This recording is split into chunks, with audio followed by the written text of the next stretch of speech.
اعوذ باللہ من الشیطان الرجیم بسم اللہ الرحمن الرحیم الصلاة والسلام علی خاتم النبیین الصلاة والسلام علی رحمۃ للعالمین الصلاة والسلام علی ختم المرسلین فاما بعد۔ حدیث نمبر 6728 صحیح مسلم۔ حضرت ابو ہریرہ رضی اللہ تعالی عنہ سے روایت ہے کہ حضرت فاطمہ خاتون جنت سرکار حضرت فاطمہ رضی اللہ تعالی عنہا ایک خدمت گزار کنیز مانگنے کے لیے نبی کریم صلی اللہ علیہ وآلہ وسلم کے پاس تشریف لائیں اور آپ سے کام کی شکایت کی، یعنی کام کی زیادتی کی شکایت کی ہوگی۔ تو آپ نے فرمایا تمہیں خدمت گزار تو ہمارے ہاں نہیں ملا،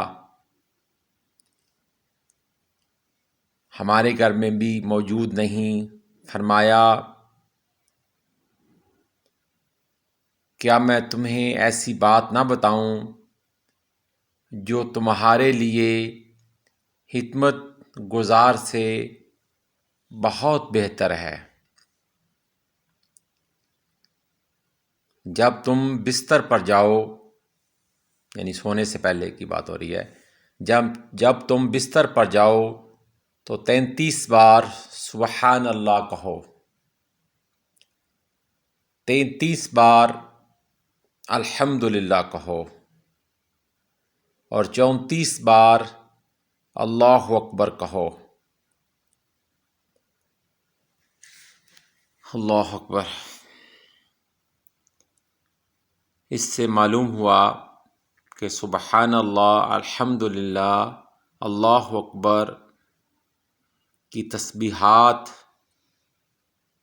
نہایت ہی کارگر ہیں، اور یہ اللہ سبحانہ تعالیٰ کی تعریف ہے، اس کی حمد ہے اور اس کی بڑائی بیان کی جاتی ہے۔ تو ہر طرح کی پریشانی اور مشکل کے وقت اللہ کو پکارا جائے ان کلمات سے، تو اللہ سبحانہ تعالیٰ صبر بھی عطا کرتا ہے اور اپنی عطاؤں کی بارش بھی کرتا ہے۔ بے شک اللہ تعالیٰ بہت عطا کرنے والا ہے۔